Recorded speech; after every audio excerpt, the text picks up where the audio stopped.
Okay, so tonight we're going to be learning Os Kuf in the Sefer Reish Millin from Rav Avram Yitzchak Cohen Cook's Chusay Ganalenu.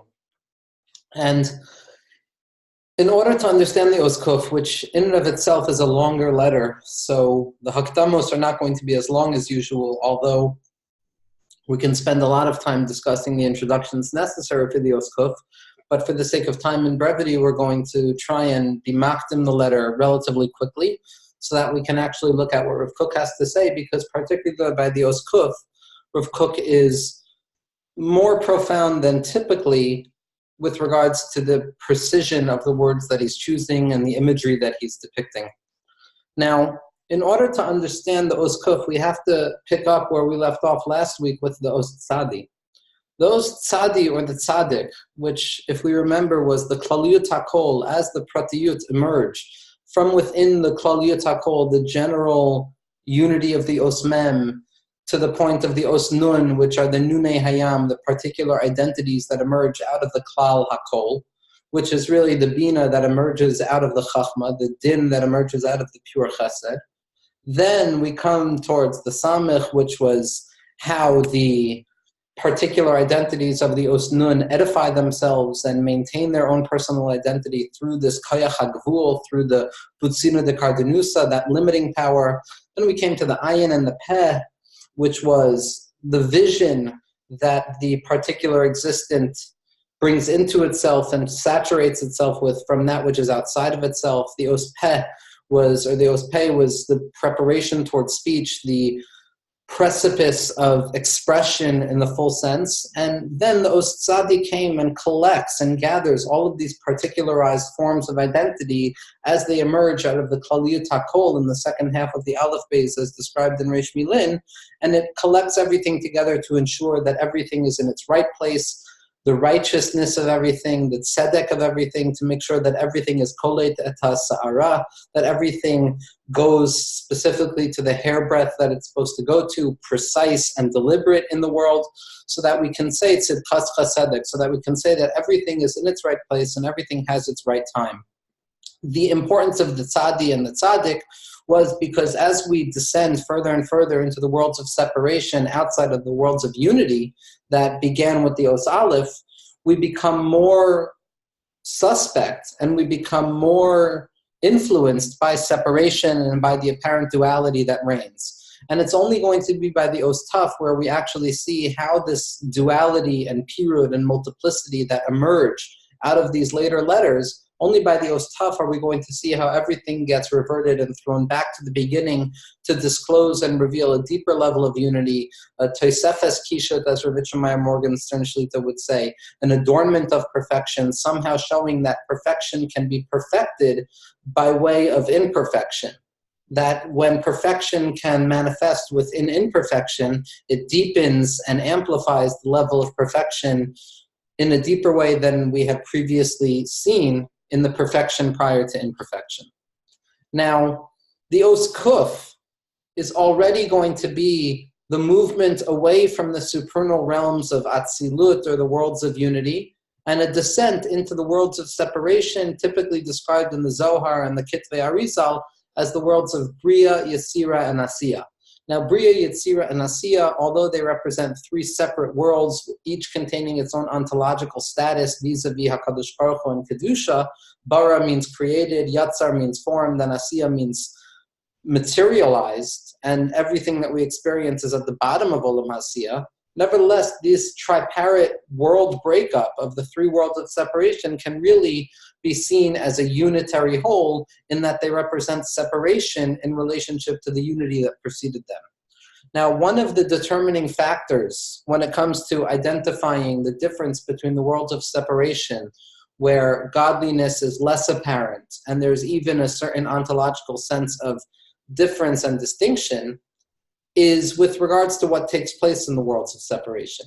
In the worlds of separation, we come onto an idea known in the Sifrei Mekubalim and the Zohar as klipa, as a shell or a husk.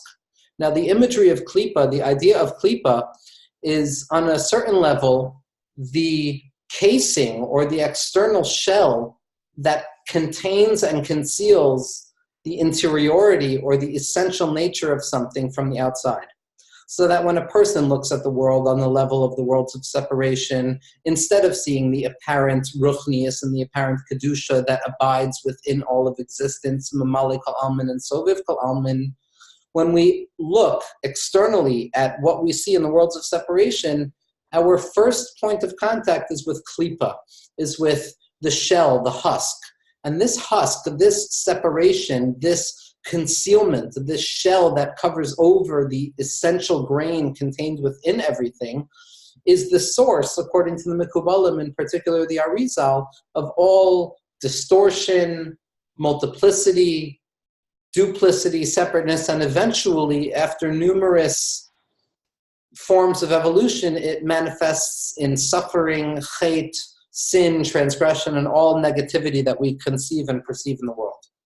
Now, by the Os Kuf, for Rav Kook, we are entering into a space that is devoid of the apparent unity. After the Os Tzadi, after the Avoda of the Tzaddik, which contains all Pratiyut together, ensuring that everything is in its rightful place according to the Tzedek, according to the righteousness of existence, the Os Kuf is already a descent into a space where righteousness no longer has its reign. Which is why Rav Kook showed us in the Os Tzadi that in order to properly understand the Os Tzadi, we have to pronounce it as Tzadik, because the Tzadi is always chasing after the Kuf. Because the Avoda of the Tzaddik is always to chase after that which falls into duplicity and fallenness in the attempt to rise it and raise it up back to Kedusha. So the Tzadi chases after the Kuf specifically because the Kuf is a place of separateness, distortion, brokenness, suffering, existential concealment, the Malach HaMavdas, as the Zohar tells us, and everything that we identify and associate with the areas of suffering in our personal lives and in our collective lives. Now, when it comes to understanding Klipa and the nature of the husks and the nature of distinction and distortion in the worlds of separation, it's important that we understand that for the Arizal and for all Mekubalim and Bali Chasidus and the Vilna Gaon as well, that Klipa has its own order. Not to think that chaos and distinction and distortion operates on its own, God forbid, but rather it operates according to the order and the systematic approach that HaKadosh Baruch Hu wants it to operate according to. And what the Mekubalim describe based on the pasuk in Yecheskel by the Maisa HaMarkava is that there are really 4 levels of Klipa, and those 4 levels can be broken up into 2 categories. Now, the pasuk that Klipa is taken from, where the Arizal situates and bases his theory of Klipa on, is a pasuk in Yecheskel where Yecheskel HaNavi says, after beholding and perceiving this remarkable image of the Maisa Merkava, Va'era v'hine ruach sa'ara, the strong storm, the strong wind, that's the first Klipa.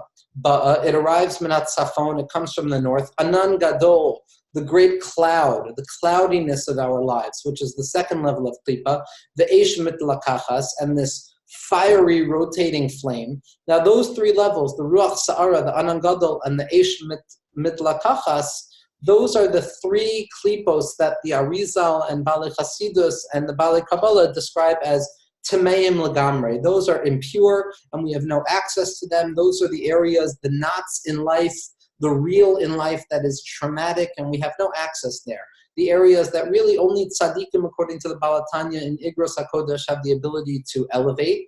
But Al Pi Pashtus, nobody has the ability to look at those areas of life. Those are what Rabbi Nachman describes as the kushiot of the Chalal HaPanui in Torah Samachdalid, those questions and that apikorsis, which we don't have the possibility of answering, and therefore the only way to confront them is through an existential and explicit act of silence in the face of needing to say so much, where we're silent instead of speaking about our theological or faith-based issues, where we're silent in front of them, accepting, like Moshe Rabbeinu, who, when asking HaKadosh Baruch Hu about the suffering of Rabbi Akiva, is answered with shtok, kach Allah b'machshava, be silent. This is how it was elevated or raised in the primordial thought of HaKadosh Baruch Hu Kavyachol. These are the areas, those gimel klipos hatamein, those 3 klipos which we have no access to, those are the areas where a Jew needs to be silent in front of and accept with pure faith, with Amunah Kedosha and the Raza Demehem Nusa. But the pasuk goes on and it says, after describing these 3 first levels of klipa, v'noga lo saviv u'mitocha ka'en hachashmal mitocha esh. Now, v'noga lo saviv, and there was a glimmering shine that surrounded these 3 klipos, Here we come on to this concept of the klipas noga. Klipas noga is the fourth level of klipa. It's the fourth level of distortion or concealment or a husk that surrounds the kernel of essentiality and kedusha. But it's different on a certain level and on many levels than the first three klipos. On the one hand, it's similar in the sense that it shields and it conceals holiness so that when a person looks at it and when a person looks at their lives and the world as a whole, they perceive separateness and distortion. But the klipas noga is different in the sense that that is the arena, that is the place that the individual can actually work with the klipa in order to penetrate it and disclose that within the klipa itself rests the ein hachashmal, this lightning bolt, this kedusha, the aura of HaKadosh Baruch Hu that rests deeply within the klipa itself, kavyachol. Now, obviously, even the first three klipos, the klipos hatameos, contain the spark of godliness within them. That's axiomatic to the Kabbalistic perception of the world and to any level of emunah and kedusha. Everything contains kedusha within it. But by the first three klipos, it's inaccessible. There's a halacha on a certain level that a person cannot try and access the kedusha inherent within the gimel klipos atameos, and the Baal Tanya has an arichos on this with regards to the tahara of the afar of the para aduma, which we're not going to get into. The klipas noga, on the other hand, is tittering on the edge of kedusha as well as tumah, of kedusha and chol, of tumah and tahara. The klipas noga is the liminal space that contains properties of both impurity and purity, of concealment and revelation, of darkness and light, where it is dependent and contingent on the avoda and the bechira and the volitional behavior of the individual to determine and disclose the actual nature of the klipas noga. Meaning to say that klipas noga is a neutralized area that waits at the ready for the human being to engage in it, so that the human being can determine what the valence of that specific thing is.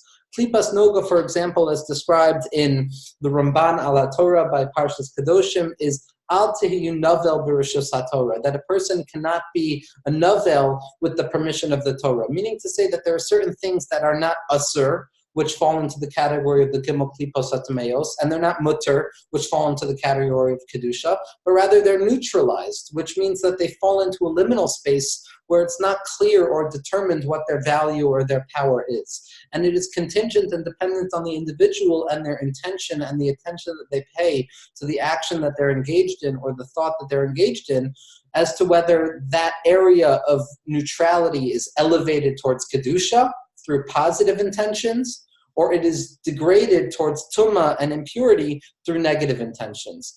Klipas noga is the eitz hadas tov v'ra. It is that area of duplicity which we are not quite sure as to what the value of this experience is in our lives, in metzius, in existence, and in spirituality. The jury is still deliberating with regards to what the value is. And the makom of bechira, that point of choice, that rega ha-bechira that Rav Kluger speaks so beautifully about in his 2 volumes, Yisrael Bechiri, which in my humble opinion is one of the most remarkable depictions of bechira in the last 100 years. But that rega ha-bechira, that nekudas ha-hova, that moment of present time where a person is forced to choose whether something will be elevated towards kedusha or degraded down towards tumah, that is the liminal space of the klipas noga, which stands prepared to be determined and inspired by the avoda and the kavana of the individual. Now, for Rav Kook, when discussing klipa and separateness in general, as the falling away from the realm of the tzadi, where we begin already to enter into the realm of duplicity and multiplicity that abides within the osios of kuf, reish, shin, and taf, as Chazal tell us, these are the osios of sheker, these are the osios of klipa, and the Zohar has very strong things to say about the os kuf, primarily because this is the area where already it's not clear what we need to be doing. By the tzaddik, it's very clear what the valence of things are. Everything is l'shem shamayim. Everything is for the sake of being miyached kudsha b'richu and shtinte, unifying the transcendent aspect of godliness with the immanent aspect of godliness, thereby disclosing that everything is contained within kedusha.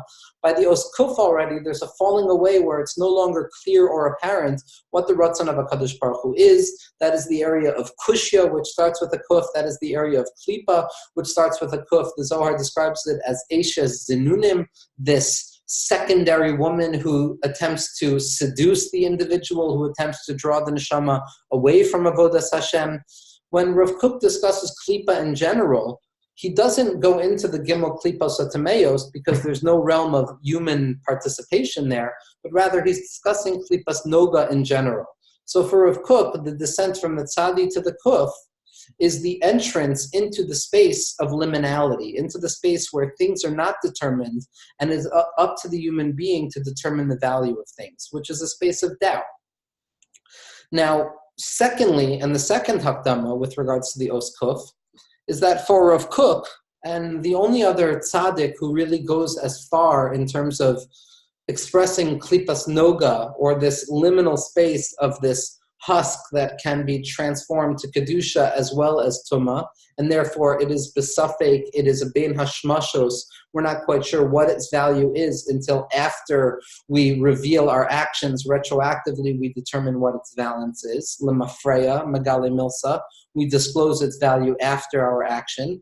The only other tzaddik who speaks in this language with regards to klipas noga is Rav Tzadok HaKohen Melublin. And we're going to see later on in Tzidkas HaTzadik, in Os Reish Nun Zayin, how Rav Tzadok HaKohen on the one hand sees Os Kuf as a highly negative letter associated with Malach HaMaves and Klipa and distortion and duplicity as it falls away from the hold of the tzaddik. Rav Tzadok is also going to express that Kuf also represents Kedusha. Kuf also has the capacity of being transformed into holiness. And we're going to see on a certain level that this area of Klipas Noga, although it appears to be devoid of Kedusha, although it appears to be a removal and a descent away from the realms of supernal holiness that stop at the mem and especially at the os tzadi, we're going to see that the os kuf, as representative of the sfira of keser, of the 100 brachos that a person makes daily, of the brecha ha'elyona, of its relationship with the osios aleph and yud, in the sense that aleph is 1, yud is 10, and kuf is 100, in Ayak Bachar, the way that Chazal break up the osios of Aleph Yud Kuf, Beis Chaf Reish, Gimel Lamed Shin, V'chulei, etc., we're going to see that this Klipas Noga, this space of liminality and non-clarity and doubt, and where things are shrouded in a certain ambivalence, because it can either be this thing or the other thing, depending on the perspective that we have at the particular moment. This capacity within the world is rooted in one of the loftier aspects of Kedusha.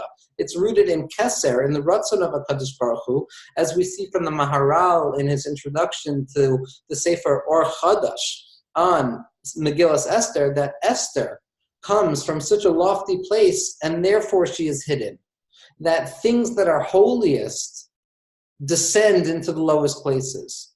And therefore, Klipas Noga, because it appears to be devoid of Kedusha and dependent on human volitional action to determine its valence, in truth, and Balei Chasidus Chabad described this at length, it is rooted in the loftiest place of Bechira Chavshis, which is one of the main places where we imitate God, where we imitate HaKadosh Baruch Hu. HaKadosh Baruch Hu Kaviyachol has free will, and so too the individual has free will in order to be Bedama Liyotzro, in order to attempt to act like their creator.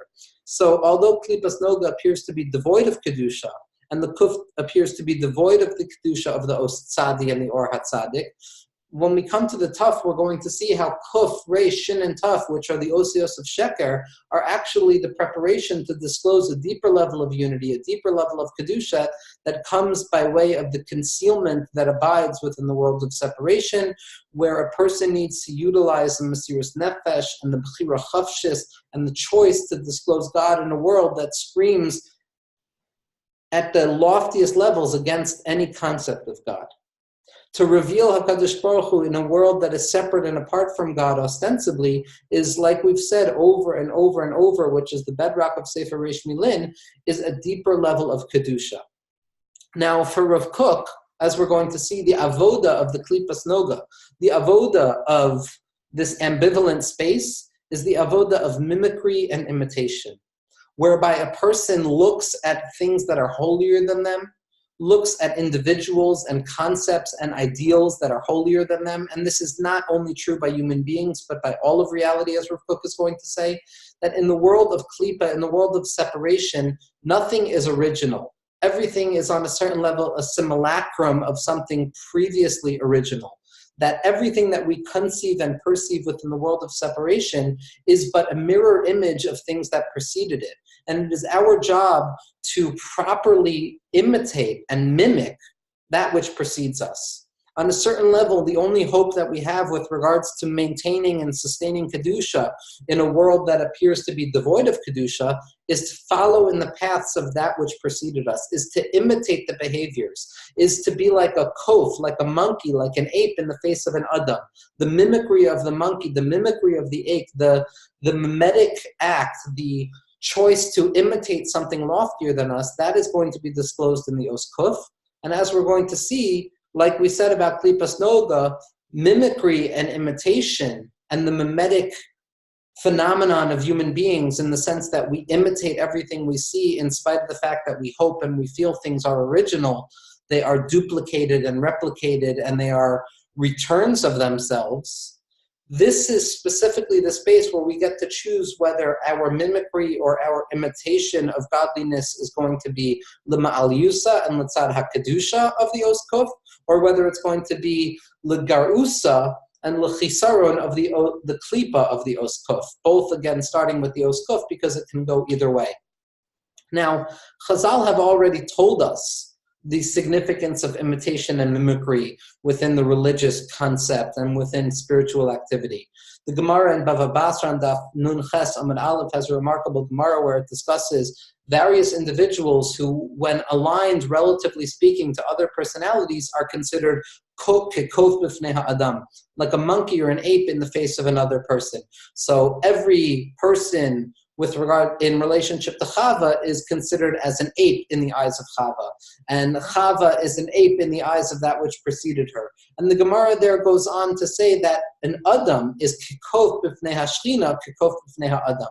And Rav Menachem Froman Slusya Ganalenu made a big asek out of this pasuk of being a kof b'fnei hashchina, being a monkey or an ape in the eyes of the Shechina, in the sense that our entire job is to imitate and mimic the behaviors of the things that are holier than us and the individuals that are holier than us. So again, the capacity of the individual to determine the valence and the value of the Klipas Noga depends on which direction we apply our mimicry, which direction we apply our imitation. Where do we try and imitate? Do we try and imitate that which is loftier than us and to act in the ways of HaKadosh Baruch Hu, like Chazal say, that Mahu Rachum Afatarachum, just as HaKadosh Baruch Hu is Merachim and is compassionate, so too you have to be compassionate. And the Ramak of Moshe Cordovero, in his introduction to the Sefer Toma Devora, makes a very, very significant contribution to the sugya. And again, like we said, it's associated with Keser, because the Os Kuf is representative of Keser, and by Tomer Devora, what a person is coming to imitate and mimic are the Yud Gimel Midos of Keser. So we see again that the paradigm or the archetype of mimicry in spiritual form is tied up, according to the Ramak, with the Midos of Keser because it comes from such a lofty area.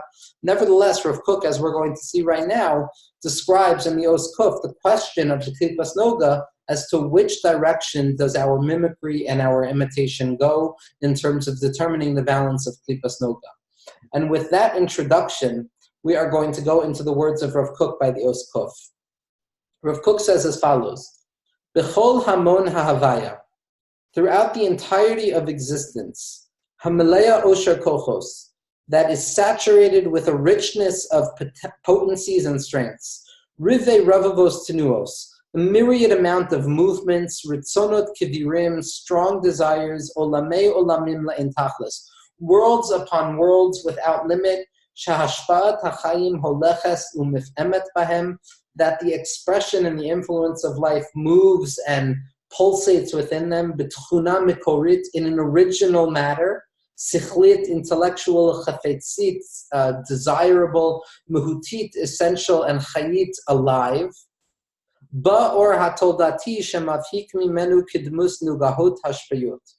So what Rav Kook is introducing here is the idea that until the Os Kuf, what we've been discussing are throughout existence that is filled with the richness of Kochos, all different iterations of Kedusha. From the Aleph towards the Kaf, on a certain level, from the Aleph towards the Kuf, on a certain level, each level describes a certain manifestation of godliness, of expression of Kedusha within the world. And before the Os Kuf, up to the Os Sadi, everything is original in the sense that it is independent on its own. It is not dependent on something outside of itself to act the way it acts, but it rather emerges from the essence of what it is. But when we come to the Os Kuf, we're no longer discussing originality. At this point, we're discussing the act of replication, the act of doubling, the act of acting as if, of ki'ilu, of kavyachol, as if we are acting originally, in spite of the fact that we are deeply aware that as we are entrenched in the worlds of separation, the best that we can do is mimic Kedusha. The best, the greatest hope that we have is to act as if we understand anything, is to be mahalech b'mahalche hatmimus, to follow the paths of righteousness and tamimus, and to accept certain things, and to not question them, and just act as if, to imitate that which our forefathers have done, to imitate that which generations past have done, because we don't have the capacity to create the originality that stems from the core of something, but rather we act within the recesses of things. We act within the shadows of things in following their pathways. And we're going to see, like I said, how this is not, in spite of its appearance, a secondary level of Avodas Hashem, but deeply embedded within this act of mimicry and kofiyut HaKedusha, this monkey business, this ape-like mannerisms that human beings engage in, contains a kernel of the Kodesh HaKadashim, the depths of Kedusha, where it is disclosed that what we thought was mimicry and what we thought was imitation is actually a disclosure of our essence. That the imitation and the mimicry that we have of tzaddikim, of the Os Tzadi, is actually rooted in the fact that amich kulam tzaddikim, that in the essence everybody is a tzaddik. So what appears at first glance to be mimicry for Rav Kook is going to be disclosed as the deepest level of Kedusha inherent within the Jewish people, in that what we thought was imitation and mimicry, we were actually expressing our fundamental expression of our soul. This comes up very clearly in the Mishnah Brura when it comes to Elul. The Mishnah Brura says that there's a minhagim of certain individuals to eat Pas Yisrael during the Aseret Yimei Tshuva, which is simply a source text to express the fact that we take on minhagim tovim in a time of din to sort of trick HaKadosh Baruch Hu.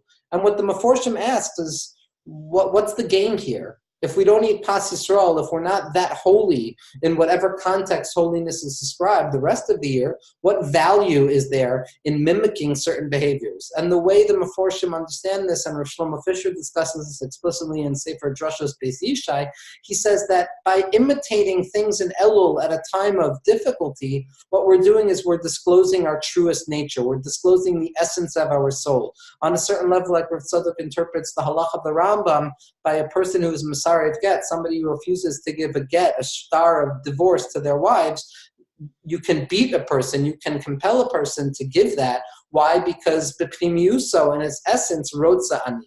The individual truly volitionally wants to engage in these behaviors. That mimicry, when it's penetrated deeply enough, is disclosed to be an original act. That what we believe is to be a copying of things that are holier than us is in and of its essence a disclosure of our true nature. Rav Kook continues and he says, after this original light, ba'or hatoldati shemavhik mimenu kidmus neguhot hashpiyot. After this originality, there comes a secondary light, an or of toldos, an or of that which is born from the original, that shines from within itself in the image, in the dmus of nugahot hashpiyot. So again, Rav Kook is saying explicitly that the Os Kuf is related to the or hanoga, the or anogiyot, the klipas noga, which stands in ambivalence, primed to either be disclosed as holy or unholy, depending on our imitation. Shemekor hachinuch, hahitraglut, hamorasha, v'hithalchut hadorit hatikufit, v'ha'olamit novet misham.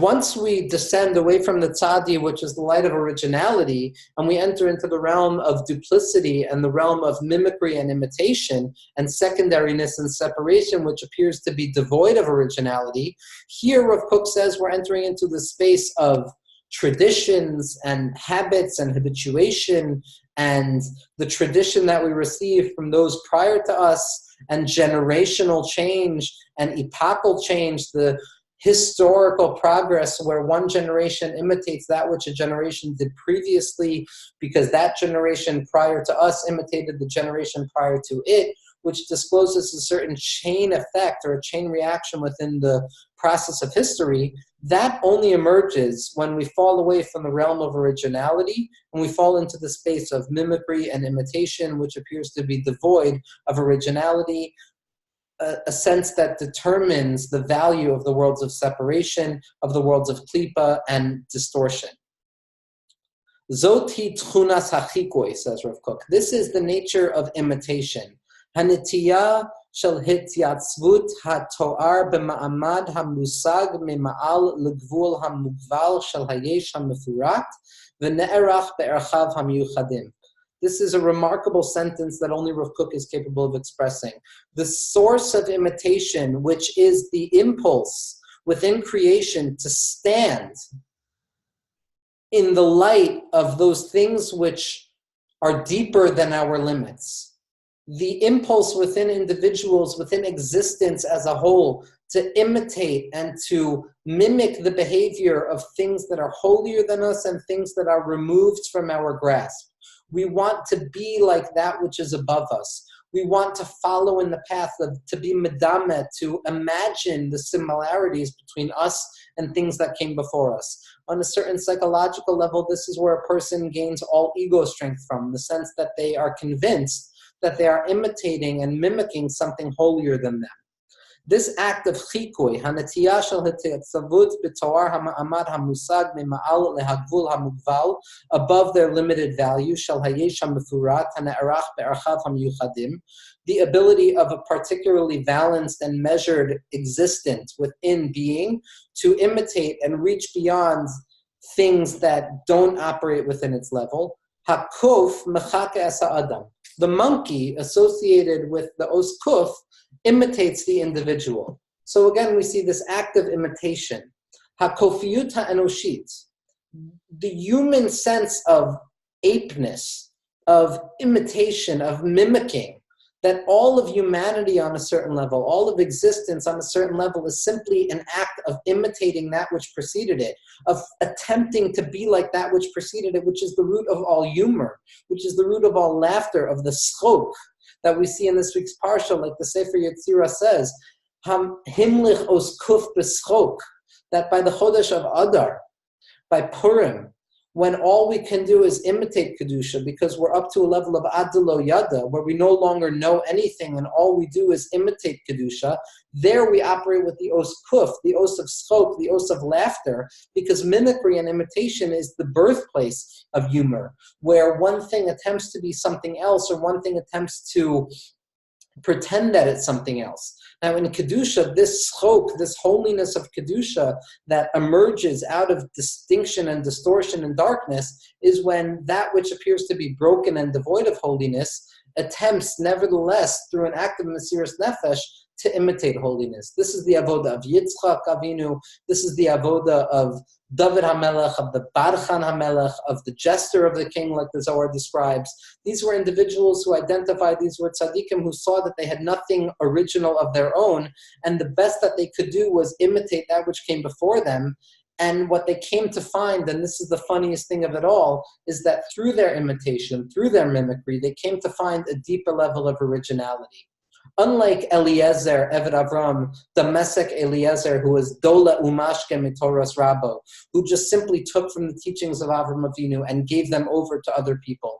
Yitzchak Avinu is the true root of Chidush, which gives birth to laughter, novelty and incongruity and absurdity, which is, in spite of the fact that I thought I was simply imitating something, I have come to find against my better judgments that I was actually being true to myself. That is the root place of the laughter of Yitzchak, the Schok, the Yitzchak. This kofiyut, says Rav Kook, kofiyut ha'anoshit, this human act of mimicry or ape-likeness, it is simply a pictorial image, a picture of the imitation and the mimicry that abides within all levels of existence. So it's not only true by individuals, but within the realms of separation, within the realms of klipas noga and klipa, imitation and mimicry is true throughout. Hachikui hatov, the healthy and proper imitation, that improves existence, this is the source of beauty and art. Rav Kook here is if not explicitly, implicitly rooting himself in the Medic ideas of Aristotle and Plato, who saw mimicry as the source of art, of an attempt to imitate nature, of life imitates nature. Art in its purest form, beauty in its purest form, is the ability to imitate something without it being clear that it is an imitation, which Rav Kook uses a profound language here, Hitztamus, a photograph, which, according to a number of Jewish thinkers in the history of philosophy, Walter Benjamin specifically, who saw the photograph as the purified form of mimicry. Hapoel b'chol hashedros, mimicry acts throughout all the areas of life, lefi erchayim, according to the particular values. Hachikoi hatov, positive imitation, hameshachlel etayishut, that improves existence, is the source of pe'er and hadar, of beauty, hama'ale et kol shefa el rom, that elevates all degraded existence towards on high. So here we have our first confrontation with things that are degraded, with klipa, with klipas noga, things that appear to be devoid of kedusha. And it is our job, through holy mimicry, to elevate them, to make them as if they're mitzvos, which is the source of a minhag or a neder. When something that is chol, when something that is not a mitzvah, is done in a way that is mimicking or imitating mitzvos, it becomes like a minhag, it becomes like a holy act. And Rav Kook says, Machon ha-minhagim ha-tovim. This is the root place, this is the birthplace of positive minhagim, of the positive imitations, of acting as if this act is holy in and of itself. V'hakbalot ha-yekarot she'em chot mesharim. And the hakbalot, the nedarim, the acts that a person takes upon themselves to say that this act, in spite of the fact that it's not inherently holy, is going to be elevated and transformed into holiness. That is the healthy and holy act of mimicry, where that which appears to be devoid and absent from Kedusha is shown to be a deeper level of Kedusha that comes from the volitional act. And these acts of mimicry hit the point. They hit the bullseye of what a Kadosh Baruch Hu wants. It's the opposite of a chet. The chet is missing the point. To not hit the bullseye, to transgress the goal. Mimicry in its kedusha of minhagim tovim, of acting as if in a holy way, of mitoch shelo lishma balishma, that in spite of the fact that at this point I'm still mimicking and I'm not lishma, that tzaddikim tell us that it is not a process of cause and effect that mitoch shelo lishma leads to lishma, but rather within the lo lishma itself, mitoch shelo lishma balishma, within the interiority of the lo lishma and the mimicry, there exists the lishma and the kedusha hatahora of originality. But Rav Kook continues and he says, hakofiyut hara'a, the negative mimicry, the negative ape-like manner that human beings engage in, because again, klipas noga is ambiguous and ambivalent and it can go either way. Hu haharisa shalachikoi. It is a destructive capacity of mimicry. How so? She'eno lefi hatochen ha'inyan. That it's not imitating that what it sees in its interiority. It's simply acting as if externally, but it doesn't care as to what the internal nature of it is. V'hakavana hayotzeret. It is no longer imitating things in the name of pure righteousness like we saw by the tzaddik, but rather it is imitating for its own purposes. Hatziurim hanosim, the concepts and the ideas, haviot v'hatnuot, existence and movements, haritzonot haidealim v'hasheifot, the ideal wills and the desires, kenachal shoteach holchim heim u'mitkabrim. In existence, Rav Kook says, there is a direct stream that descends from on high. And here Rav Kook is bringing us back to the Otzadi that descends into the mind of particular individuals, where Kedusha and Ruach HaKodesh is mifa'emes behem, that it pulsates within them, and the Tzaddik understands what the Ratzon of HaKadosh Baruch Hu is meant to be. But this light that comes down also causes shotvim him gamkein mikol mema l'chol ruach kaha v'chodrim b'derech hafgasha el tzat menema. It also hits the lowly souls. There is an impulse within lowly souls that the tzaddik has, which is to engage in kedusha for the sake of kedusha. We don't receive the or of the tzaddik in its fullness, but what we do receive is the residual light of the tzaddik.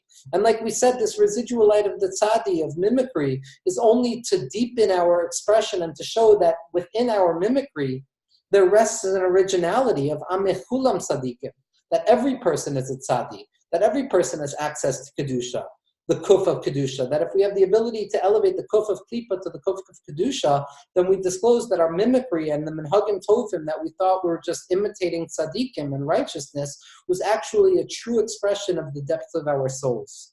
V'hakofiyut ba'a, imitation arrives. Shemitchaleket leplaguseha. And again, imitation and mimicry has all different types of valences and values. Hakofiyut hamorida, the degrading kofiyut, the mimicry that doesn't elevate anything because it doesn't penetrate into the depths of what it's imitating, but rather rests on the superficiality, like Rav Kook is going to say, of what it's imitating. Ha-kofiyut ha-murida, the degrading kofiyut, ha-mistapeket b'chikuya, that is satisfied in the act of mimicry, shelo teromim lamala, not to ascend higher than itself, lo tidag al shitchiyoseha, it doesn't worry about its superficiality, v'lo tarim es rucha, somebody who is satisfied with mimicry or imitation alone without descending to the point where it is revealed that our mimicry at its core is original in itself, that each person is a tzaddik, that each person, even in their mimicry, is disclosing a deeper level of kedusha. Someone who doesn't go down to that level, that is a negative form of mimicry. That is a form of imitation that doesn't bring about deeper kedusha, but rather it rests on its laurels and it remains satisfying on its superficiality. However, kofiyut ha-kedusha, the holy level of kedusha, the holy level of kofiyut that takes the klipas noga and elevates it on high, takes the worlds of separation and returns it back to the aleph, as we're going to see, takes duplicity and sees how it's really rooted in the koach hagvul of HaKadosh Baruch Hu, as we saw throughout Sefer Reish Millin. The kofiyut ha-kedusha, the holy mimicry, ha-me'ula u'mafliya, that is wondrous and transcendent, matchila mehitnaschus shiblonit, it begins with simple and kind of superficial or traditional actions, ve'ola uba'a, and by imitating it begins to emerge within itself and elevate itself to the point of originality. Mitgadelet u'mitromemet ad l'chtei chidur pnimi pnimius. The mimicry begins and we descend into the Kodesh HaKadoshim, we descend into the place of holiness within each neshama where we reveal that amich kulam tzadikim, that our ability to imitate Kedusha, that our ability to take Klipas Noga and elevate it to Kedusha is the deepest level of our avoda. It is our ability to take the worlds of separation, which appear to be devoid of Kedusha, and elevate them back into Kedusha. Mimicry at its core is original. It is an original copying. It is the capacity of this soul to look towards that which is higher than it and stamp itself with an act of Chidush. This is the difference between Yitzchak and Eliezer. Eliezer was Dola Umashke without any originality. Yitzchak, the Ishbitzer Rebbe says, and Rav Tzadok says he heard in the name of the Ishbitzer, that Kol Shoresh HaChidush, all novelty emerges Mesitra di Yitzchak, from the side of Yitzchak, which is the place of laughter, which is the place of something being funny, because we thought we were imitating and we thought we were being inessential and non-authentic. But Kadosh Baruch Hu, who sees to the depths of our heart, recognizes that even our inauthenticity and our mimicry is authentic. Even the realm of Klipa can be elevated to Kedusha. And here Rav Kook is going to be describing the image of the Os Kuf, of the Kuf, which is a Chaf, and then a line that is separated from it, like the Os Hey. HaKoach HaKafi Muchan B'chot HaTaka HaTzurit, the Chaf of the Kuf, the first part of the kuf is prepared in the replication of forms, because like we saw by the oschaf, that it's a replication of activity, it's the preparation towards action, but not quite action yet. Hamif'al hu karov la'asos, action is prepared to be engaged. The hara'ayon and ideas, koach ha'po'al ha'machshavti, the active strength of the mind, hatziuri, and imagination of the individual is menutak mikocha shel ha'ataka ha'klalit. The ideas of the other person that we're imitating, the ideas that were coming to be memamik, to deepen and to sweeten, are in fact removed from the actions that we're engaged in. The chaf of the os kuf is the originality, or those ideas that we're coming to mimic, and therefore it's separate and apart from the os vav that descends into the depths. It is not connected because the originality and the mimicry are not part and parcel of themselves, except, of course, like Rav Kook is saying, when we descend into their depths. It descends into the depths of existence. Yored lama'amakim. Mimicry and the kedusha of mimicry descends into the depths of existence to disclose mafalis amke hatahomos. It goes into the abysmal depths. Why? V'korei shuvu shuvu. And it calls out, return wayward ones. Those who feel that they're simply mimicking, those who are stuck within klipa and distortion and concealment. In fact, shuvu banim shovavim, return to that originality. The keren ora, the crown of light, emerges and is disclosed from within our mimicry to show the deep level of originality that rests within our mimicry. המורה מתוך ההמון רב של העתקות הנפשיות, הכוחות והרצונות, שיתופי הצירות והעמיד תנועות וגליהם, ויחד עושות את התמונה הקופית המרכבית ומכריעות אותו לחבסות והיה קודש. And this act of mimicry, this descent, the elongation of the line of the kuf, which descends into all areas of depravity and concealment and suffering, it descends down there to show that within klipa itself, within klipas noga, within mimicry that devoid of originality remains in the realm of impurity, in and of itself and in its depths discloses a deeper level of kedusha. Now, as we're going to see next week with the os reish, which is reishis, reish is a new beginning, we need to understand the reish in order to understand how the kuf begins to emerge. But what we're seeing from Rav Kook this week is the simple fact that when we descend into the realms of klipas noga, when we descend into the realms of mimicry that appears to be devoid of kedusha, when we penetrate it deeply enough, we find that even in our mimicry, even in the kofiyuta adam, of the adam who is kekof b'fnei hashchina, of the person who is like an ape in the eyes of the shchina, what we're truly doing is mahu rachum af atarachum, which is not a ki'ilu. Just like HaKadosh Baruch Hu is merachim, so too we can be merachim. And it's specifically in the worlds of klipa, in the worlds of separation, through human volition and human effort, that we can actually disclose the deeper levels of kedusha, the deeper levels of kodesh hakadashim, and elevate that which at first glance appears to be devoid of kedusha back up to a space of kedusha.